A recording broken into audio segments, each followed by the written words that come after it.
Chef Kim here. Today's special recipe is a chicken pasta.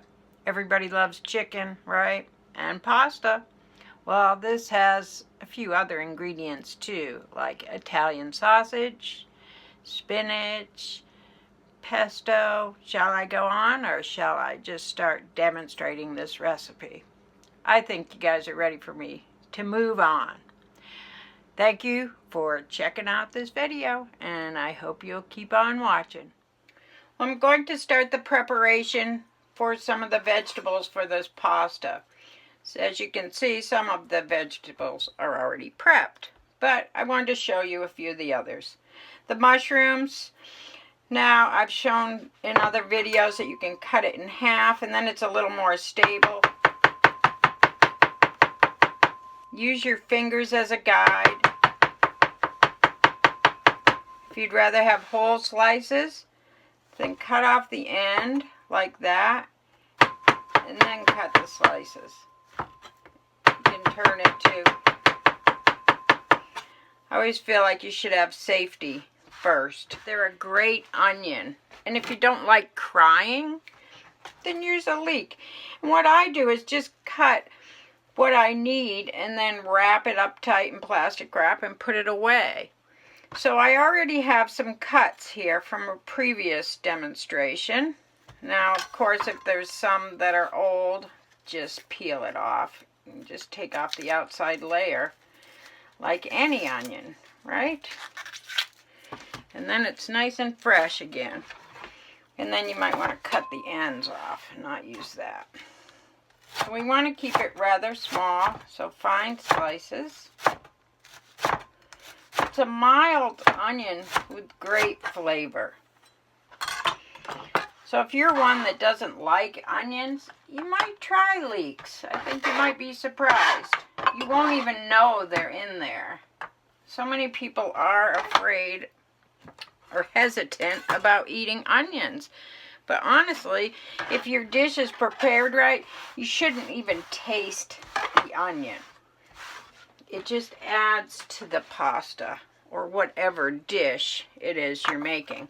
All right, now we're going to go to the garlic. Now I have a clove of garlic. If you can get the bigger cloves, it's easier. Some bulbs of garlic have little teeny tiny cloves, and those get to be quite the pain in the neck. So what you do is take a knife and just kind of pop it, maybe a little more, and that helps to separate it from the skin. Look at that. Pretty easy. And now you can just cut slices and then turn it and cut slices again this way. Now what I do is I have either garlic peeled and it looks exactly like that clove I just had, and then I put it in the food processor with olive oil, and it holds for up to a month. Make sure you have a sufficient amount of olive oil in there. That helps to hold it.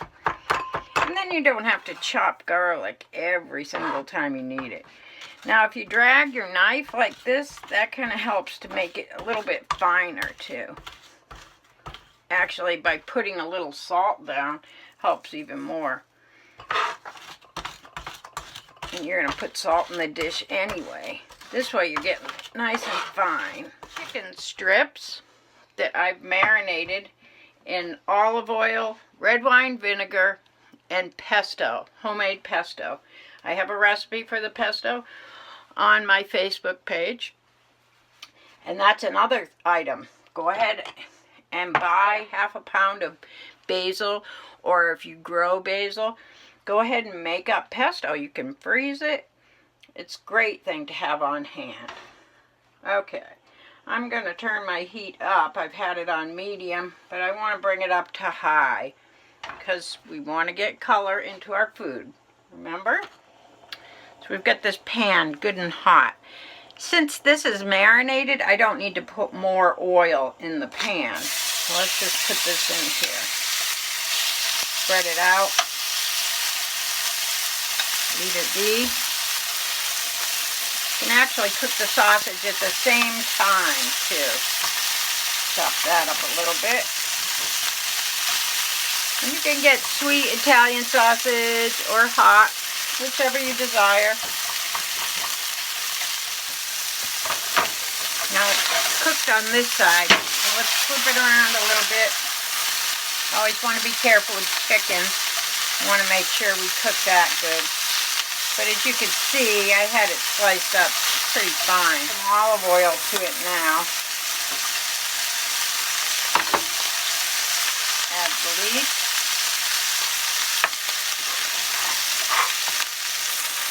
And the garlic. Now, I'm going to pull this off, put it on a plate, because I want to make sure I get my mushrooms cooked properly, and I don't want to overcook all this meat. And it's alright if you leave some of the leeks in there. So, let's put a little more oil in. And we'll add those mushrooms. Get those mushrooms getting nice and brown. I'm going to go ahead and add the meat back in. Some tomatoes.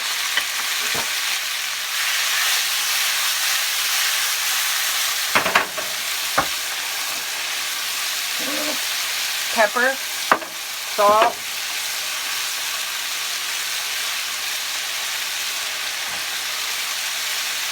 Let's mix in some pesto.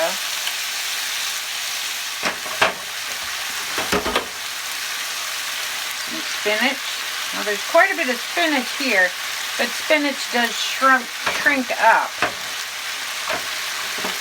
I'm going to add some white wine. Toss it around. You can add cream or not.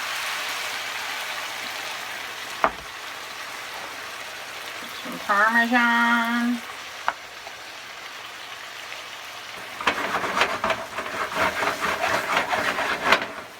What do you think? Think it's looking quite tasty. Now, when you add cream, you don't have to add too much. Now, I added probably half a cup, maybe a little less. And if you don't want it that rich, you certainly don't need to put that much in. And you have a choice now, too. You can put the pasta right in with this, which I feel like the pasta gets the flavor so much better. The other way is to put, I'm going to add a little salt too, interrupt myself. But the other way is to put the pasta on a plate and heat it in the microwave or whatever, and then top it with the sauce. And that way you can make the presentation a little bit better maybe, but I don't know. I'd say it's kind of hard to beat that, right? Looks pretty darn tasty to me. Thanks for watching another video. Hope to see you again soon. Happy cooking.